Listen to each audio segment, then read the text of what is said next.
The sun was sinking low over the wide plains of the Wild West, painting the sky with colors of orange and red. Dust floated in the hot air, carried by the wind that swept through the small frontier town. The streets were alive with noise.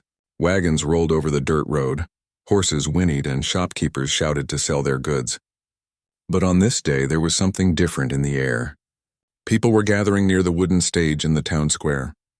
A crowd had formed, ranchers, miners, travelers, and even a few ladies who covered their mouths with fans, whispering in shock and curiosity. The reason for the gathering was an auction. Traders had brought in goods to sell: saddles, rifles, blankets, and livestock. But there was something more. A group of native women, their hands bound with rope, was being pushed toward the stage. The men in the crowd grew louder, some laughing, some calling out as if these women were no more than property to be traded.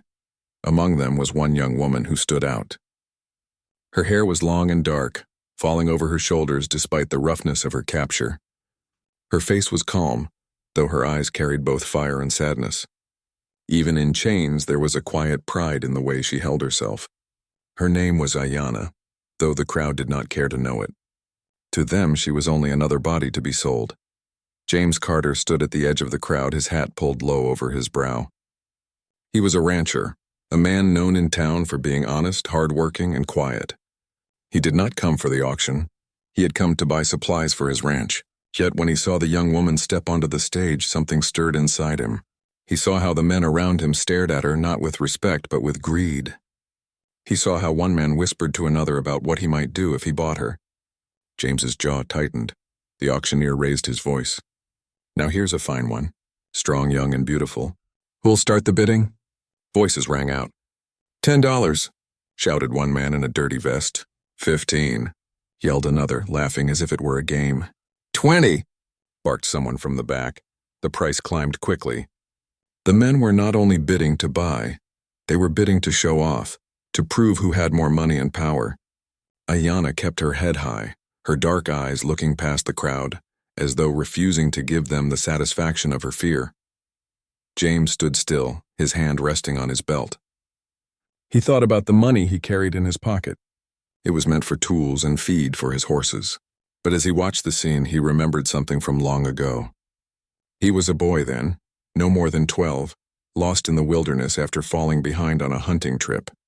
Cold, hungry, and afraid, he had been found by an Apache hunter who gave him water, food, and led him back to the trails. That man had not asked for anything in return. He had shown mercy and kindness when he could have turned away. James never forgot that. Now, years later, here stood this young woman of the same people being sold like cattle. James felt his heart tighten. He could not walk away. $50, James said loudly, his voice steady. The crowd fell silent for a moment. Heads turned toward him. He was not the kind of man they expected to make such a bid. He was calm, serious, not one to waste money on foolish things. The auctioneer blinked, then grinned. "We have $50. Do I hear 55? A heavy-set rancher spat into the dirt. 60, James did not flinch. 70, murmurs spread through the crowd. Some laughed, others shook their heads. "What's Carter doing?" someone muttered. "Has he gone mad?" The heavy-set rancher frowned, his pride on the line. 80! James's eyes stayed on the stage, on Ayanna. She stood still, though her gaze flickered toward him for the first time. He tipped his hat slightly, as if to tell her silently that she was safe. Then he spoke again. 100. The crowd gasped. It was more than most men made in several months. The rancher cursed under his breath, then stepped back. No one else dared to go higher. "Sold," the auctioneer cried, slamming his hand down on the podium. "To Mr. James Carter." The crowd erupted in whispers. Some laughed in disbelief, others shook their heads. A few muttered cruel things about James, saying he was a fool to spend so much. But James ignored them. He stepped forward, paid the money, and took the rope that bound Ayanna's wrists. For a moment, their eyes met. She looked at him with suspicion, not trust. Why would this man pay such a price for her? What did he want? She pulled her hands back slightly, ready to resist if he tried to harm her. James leaned closer and spoke quietly so only she could hear. "You don't need to be afraid. You're safe now." His words were simple, but something in his tone made her pause. It was not the voice of a man who wished to own her. It was the voice of someone who had made a choice out of conviction. Still, she said nothing. She followed as he led her through the crowd, away from the jeers and stares, toward his waiting horse.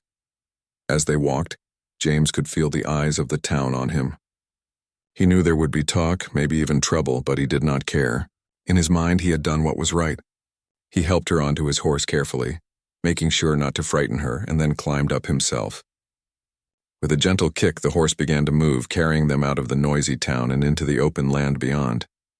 The wind grew cooler as they rode away, the sky deepening into twilight. Ayanna kept her eyes on the horizon, her hands still bound but her spirit unbroken.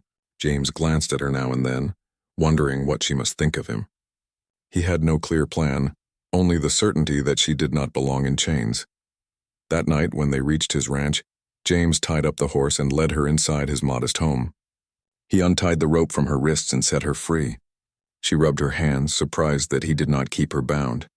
He placed food on the table, bread and stew, and stepped back. "You can eat," he said gently.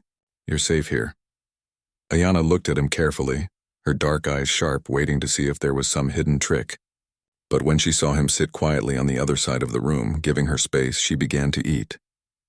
She was hungry and the food was warm. For the first time since her capture, she felt a small sense of relief. James leaned back in his chair, watching the firelight flicker across the walls. He had made a choice that would change both of their lives, though neither of them knew how deeply just yet. All he knew was that he could not stand by while she suffered. And as the night grew quiet, something unspoken hung in the air between them, something that would only grow stronger with time. The morning light spread softly over the plains, bringing with it the sound of birds and the faint rustle of grass in the wind. Inside James Carter's small wooden ranch house, the fire from last night had died down to glowing embers. Ayanna, the young Apache woman he had brought from the town, stirred awake. She sat up slowly, her long dark hair falling forward, her eyes scanning the unfamiliar room. The wooden walls, the simple furniture, and the smell of bread and leather all told her this was not a place she knew. Her chest tightened. She was still a stranger here. James was outside already, tending to the animals. She could hear his voice calm and low as he spoke to his horses the way a man might speak to old friends. His boots crunched against the dirt, and the sound of a bucket filling with water echoed through the quiet air. Ayanna remained seated for a long while, uncertain. She had expected harsh treatment. Maybe orders barked at her or worse. Instead, he had given her food the night before, then allowed her to rest. It was strange, confusing. When James finally stepped back inside, wiping his hands on a cloth, he found her awake. He gave her a small nod, not wanting to startle her. "There's water outside if you want to wash." "I'll make breakfast," Ayanna did not answer. Her eyes stayed on him, sharp but curious. She waited for the hidden demand, the moment he would reveal what he really wanted. But it did not come. James simply moved to the table, lit the fire in the stove, and set a pan down. The smell of eggs cooking soon filled the room. She rose quietly and walked outside. The morning air was cool, and she found the bucket of water he had left by the porch. She washed her face and hands, the cold water refreshing against her skin. When she returned, James had placed food on the table. 2 plates, one for her and one for him. "Sit," he said simply, motioning with his hand. She hesitated, then slowly lowered herself into the chair. She had been fed before by others, but never like this. Never as though she were a guest rather than property. She ate carefully, glancing up at him now and then. He didn't stare at her. He didn't try to speak too much. He just ate his meal quietly, giving her space. After a while, she set down her fork and finally spoke. Her voice was steady, though soft. "Why?" James looked up. "Why what?" "Why you buy me?" Her English was simple but clear enough. James put down his fork, his face thoughtful. "Because I couldn't let them take you." Her eyes narrowed. "You spend money." "Big money," he nodded. "It wasn't about the money, I couldn't watch it happen." Ayanna studied him for a long moment. She had seen men lie before, but there was something in his voice, in his calm way, that made her pause. Still, trust did not come easily. She returned to her meal, eating in silence. That day, James went about his chores, fixing the fence, checking the cattle, mending the barn roof. Ayanna followed him with her eyes, unsure if she should stay inside or go. Finally, she stepped outside. She stood by the fence watching him work. James looked up and gave her a small nod, but didn't tell her what to do. He didn't order her to cook or clean. He let her choose. After some time, she picked up a small pail and began helping, filling it with water for the horses. She moved with quiet grace, her every step showing she was no stranger to hard work. James noticed but didn't comment. He just kept working. By the afternoon, the sun grew hot. James stopped to drink water and offered her some too. She took the cup from him, her fingers brushing his hand by accident. She pulled back quickly, her cheeks warming, but James only smiled gently and stepped away. When the evening came, they sat on the porch together. The horizon glowed with colors and the sky stretched endlessly above them. For the first time, James spoke more openly. When I was a boy, I was lost in the wilderness for 3 days. An Apache hunter found me. He gave me water, gave me food. He could have left me there, but he didn't. I never forgot. Ayana turned her head toward him. His voice was calm, steady, not filled with pity or pride, just truth. She thought about his words long after the silence returned. That night, James gave her a blanket and showed her the small spare room in his home. "This is yours," he said. "You can rest here. You're free to leave if you want. I won't stop you." She looked at him with disbelief. "Free?" he nodded. "Free." Ayana didn't answer. She stepped into the room and sat down, the blanket in her hands. For so long, every choice had been taken from her. Could she believe him? Could she trust this man? She lay awake for hours, listening to the wind outside, her mind turning over everything that had happened. The next morning, she woke to the smell of bread baking. James was already up again, moving about his kitchen. She stepped out of the room, her bare feet soft against the wooden floor. James glanced at her and smiled faintly. "Morning." She said nothing but sat at the table again. Slowly, her heart began to settle. She realized he had not tried to harm her, had not tried to own her. He had only given her kindness. That kindness was unfamiliar, but it was real. For the first time since her capture, Ayana allowed herself to breathe deeply, as if the weight on her chest had begun to lift just a little. She was still cautious, still guarded, but a small seed of trust had been planted. It was fragile, but it was there. James, too, felt a quiet change. He knew this was only the beginning. She was still a stranger in his home, and the world outside would never understand. But he did not care. For him, the simple fact that she was safe tonight under his roof was enough. As the sun rose higher, the ranch came alive with work. The two of them moved through the day side by side, not yet speaking much, but not as strangers anymore. And though neither of them said it out loud, something had begun to grow between them, something that neither the town's gossip nor the harsh world around them could easily break. The days passed slowly on the open plains, each sunrise bringing a new rhythm to life on James Carter's ranch. The sun came up bright and warm, the sky wide and endless, and the sound of cattle echoed across the fields. James worked from morning until night, fixing fences, tending to his herd, and checking the horses. Ayana watched him with quiet eyes, sometimes helping with small tasks, sometimes sitting nearby, still unsure of her place in this strange new life. One morning, after the chores were done, Ayana finally spoke more than a few words. She sat across from James at the wooden table, her dark eyes serious, her voice steady though accented. "Why you pay so much?" she asked. James set down his cup of coffee. He looked at her for a moment before answering. "Because you didn't belong in chains." Ayana tilted her head, her long hair brushing against her shoulder. "But you lose money, big money, for me." James leaned back in his chair. His gaze grew distant, as though he were remembering something from far away. "When I was a boy, maybe 12, I went hunting with my father. I wandered too far and got lost in the hills. 3 days I was out there, hungry, cold, and scared. I thought I was going to die, but then an Apache hunter found me. He gave me food, water, and led me back to the trails. He didn't ask for anything. He didn't harm me. He just helped." I never forgot that. Ayana listened carefully. Her eyes softened, though she didn't let her guard down fully. "So you think by me, payback?" James shook his head. "No, not payback. But when I saw you on that stage, I remembered him. I couldn't just stand there and do nothing." Silence hung between them for a while. Ayana's hands rested in her lap, her fingers tightening around the fabric of her dress. She had expected cruelty, maybe pity, but not this. Slowly she nodded, though her expression stayed unreadable. That afternoon, as the sun blazed overhead, James saddled his horse to check the far pastures. Ayanna followed him quietly. She walked beside him, her steps light, her eyes scanning the land.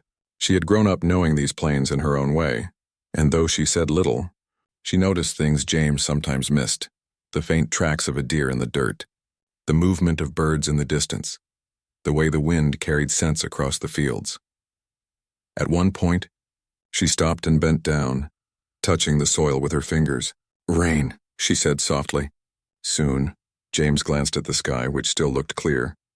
"You think so?" She nodded firmly. "Wind smells different.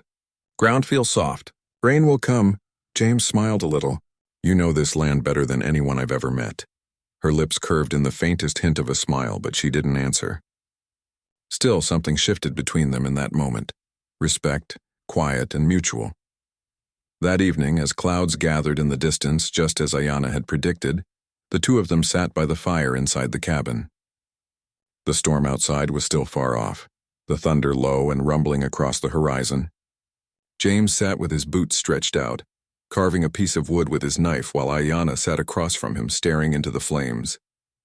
She spoke suddenly, her voice low. "I had family.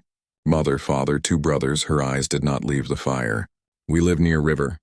Good place. But soldiers come. They take many, kill some. I was taken." Her voice grew softer, breaking slightly. "I not see them again." James paused his carving, his heart heavy. "I'm sorry," he said quietly. She nodded but did not cry. Her face was strong, her eyes steady, but her words carried deep pain. For the first time, she had given him a piece of her story, a piece of her soul. James placed the wooden carving aside and leaned forward. "You don't owe me your trust, Ayanna. But I promise you this, no one will hurt you here. Not while I'm alive." Her gaze flickered toward him, searching his face for any sign of falsehood. But she found none. His eyes were steady, filled not with pity but with honesty. Over the next days she spoke more. At first only small things. What plants were good for healing. What signs the land gave before storms. What stars guided travelers at night. Then slowly, she told him more of her life. How her father taught her to ride bareback, how her mother sang songs by the fire, how her brothers raced each other through the trees. She spoke of her capture with sorrow but without self-pity. James listened. He never interrupted, never asked for more than she was willing to give. He knew her trust was fragile, like a young seed that needed time to grow. One evening, after a long day, James found her sitting on the porch, watching the sunset. He sat beside her, the air between them quiet but comfortable. The sky was painted in gold and purple, the last rays of sunlight fading into night. "You've been through more than anyone should," James said softly. "I don't know if I'll ever understand the pain you've carried, but I want you to know, I don't see you as less. I don't see you as property. I see you as someone who deserves respect. Always." Ayanna's eyes glistened in the fading light, though no tears fell. She looked at him long and steady, then nodded once. She did not speak, but that small nod carried more weight than 100 words. The next morning, James noticed something had changed. Ayanna moved around the ranch not as a stranger, but as someone who belonged. She helped gather eggs, drew water without being asked, and even laughed softly when one of the young colts tried to nibble at her hair. The sound of her laughter was rare, almost musical, and it caught James off guard. He smiled quietly, glad to hear it. That night, as the fire crackled, she asked him, "You have family?" James leaned back in his chair. "My folks passed on years ago. No brothers or sisters. Just me in this land." Ayanna tilted her head. "Lonely?" James thought for a long moment before answering. "Sometimes, but it's a good life. Honest work. Quiet nights. It's enough." She studied him, her dark eyes thoughtful. Then she looked away, staring at the flames again. For the first time, she understood something about him. He was not a man who sought riches or power.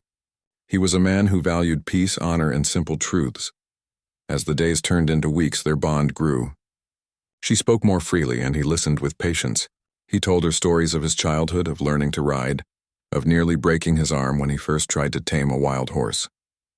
She laughed at that, her hand covering her mouth. And so, 2 lives that had once been divided by fear and pain began to intertwine. She was no longer just the woman he had rescued from the auction block. She was becoming someone he respected deeply, someone whose presence changed the very air in his home. Neither of them spoke of the future yet. The world outside still carried its dangers and its gossip, but in the quiet of the ranch something real was forming. Something neither of them had expected. The weeks passed and summer stretched across the land like a blanket of golden light. The grass swayed in the wind, cattle grazed quietly, and the sound of horses filled the air. On James Carter's ranch, life had begun to find a steady rhythm. Ayanna was no longer a silent guest. She moved around the ranch with sure steps, carrying water, gathering firewood, and even helping mend the smaller fences. She had learned the way James liked his coffee in the morning, and James had learned the small words she sometimes whispered in her own language. Words of thanks to the spirits of the land. Yet beyond the fences of the ranch, tongues wagged. The people in town had not forgotten the day James had stepped forward and paid more than anyone else for the Apache woman. At first, they thought he had gone mad. Then, when they saw her living with him, the whispers grew louder. One morning, James rode into town to buy supplies. He tied his horse outside the general store and stepped in. The room went quiet for a moment. A few men tipped their hats stiffly, but others looked away, their eyes narrowed. He heard the murmurs, "There's Carter, the fool who spent his money on that Apache girl. Crazy man. Bringing her into his home like that." James ignored them. He gathered what he needed, flour, coffee, nails, and lamp oil. But as he placed the items on the counter, a tall man with a red beard leaned against the doorway, blocking the light. His voice carried across the store. "Tell me, Carter, how's it feel living with one of them under your roof? You training her like a pet?" The men chuckled, but James didn't flinch. He turned slowly, his eyes calm but firm. "She's not a pet. She's a person." The room went silent. The red-bearded man smirked as though waiting for a fight. But James didn't give him the satisfaction. He picked up his supplies, paid, and walked out with his head high. He knew the gossip would spread, but he also knew he had spoken the truth. Back at the ranch, Ayanna sensed something was troubling him. That evening, when they sat by the porch watching the sun sink, she asked softly, "Town people, they speak bad?" James sighed, rubbing the back of his neck. "Some do, they don't understand. They only see what they want to see." She was quiet for a moment, then looked at him steadily. "You not care?" James met her eyes. "I care about what's right, not about what they say." Her heart softened at his words, though she said nothing. That night, as she lay awake in her room, she thought about the choice he had made, not only to buy her freedom, but to stand against the whispers of his own people. It was not a small thing. The next day, James was fixing the barn roof when Ayanna came to stand below, her hands clasped tightly together. "James," she said, her voice unsure. He looked down from the roof. "Yes?" She hesitated, then spoke. "I not want to leave. I stay." James froze, the hammer still in his hand. His heart beat heavier than before. He climbed down slowly, wiping his hands on his trousers. "Are you sure?" She nodded firmly. "I choose. I stay." For a moment, James could not find the right words. He had promised her freedom, and now she was giving her choice back to him, not as a prisoner, but as a woman who had decided where she belonged. That evening, as the crickets sang and the stars lit the sky, James gathered his courage. They sat by the fire inside the cabin, the shadows flickering across the walls. He turned to her, his voice quiet but steady. "Ayanna, I want to ask you something. I don't want you here as a servant. I don't want you here just because I brought you from that place. I want you here as my equal, as my wife." The fire cracked loudly, filling the silence that followed. Ayanna's eyes widened slightly, her breath catching. For a long moment, she didn't answer. Then she whispered, "Wife?" James nodded. His face was calm, though his heart raced. "Yes, only if you choose it. I won't force you. But I want to honor you, to give you a home, a life, not chains." Her hands trembled slightly as she looked into his eyes. All her life since her capture, she had expected only cruelty or indifference. Yet here was a man offering her something she never thought possible: respect, honor, a place by his side. Finally, she nodded slowly, her voice soft but sure. "Yes, I be your wife." James felt a rush of relief and joy. He reached across the fire, taking her hand gently, as though it were the most precious thing in the world. She did not pull away. Instead, she let her fingers rest in his, her dark eyes glowing in the firelight. The next morning, word spread quickly through town. James had gone to the small chapel and spoken with the priest requesting a marriage. The priest was hesitant at first, worried about what people would say, but James's steady voice and firm conviction left no room for doubt. "This is the right thing," James told him. When the day came, James and Ayanna walked side by side into the chapel. The wooden benches creaked as townsfolk turned to stare. Some faces were cold, others curious, and a few even softened, touched by the courage before them. The priest stood at the front, his Bible in hand, his eyes moving between them. "Do you take this woman to be your wife, to cherish and honor her all your days?" the priest asked. "I do," James answered firmly. "And do you take this man to be your husband, to walk beside him in trust and love?" Ayanna's voice was soft but clear. "I do." The priest gave a small smile, and with the blessing of the chapel, they were wed. Some in the crowd muttered. Some shook their heads, but others quietly, secretly, admired the strength it took to defy the world's prejudice. Outside, the sun shone bright on the couple as they stepped into the open air. James squeezed her hand gently, and Ayanna, for the first time in many weeks, allowed herself a true smile. She was no longer a stranger, no longer a captive.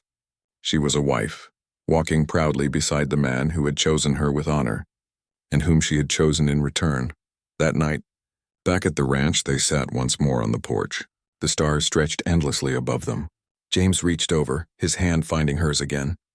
"From now on, whatever comes, we face it together." Ayanna nodded, her heart steady and full. For the first time since her capture, she felt safe, not because of chains or walls, but because of love freely given. And that love, she knew, would carry them through whatever storms the Wild West had yet to bring. The wedding was simple, but for James and Ayanna, it felt grander than any celebration the world could offer. The dusty little chapel in town became the place where two lives joined together, not through force, not through tradition, but through choice. As they walked out hand in hand, some people whispered and frowned, but James did not look at them. His eyes were only on Ayanna, and she held her head high with quiet strength. When they returned to the ranch, the land itself seemed to welcome them. The wide sky stretched above them, painted with soft clouds. The horses lifted their heads as the couple passed, and the cattle grazed peacefully, unaware of the change that had come to their master's life. For Ayanna, the ranch no longer felt like a place of uncertainty.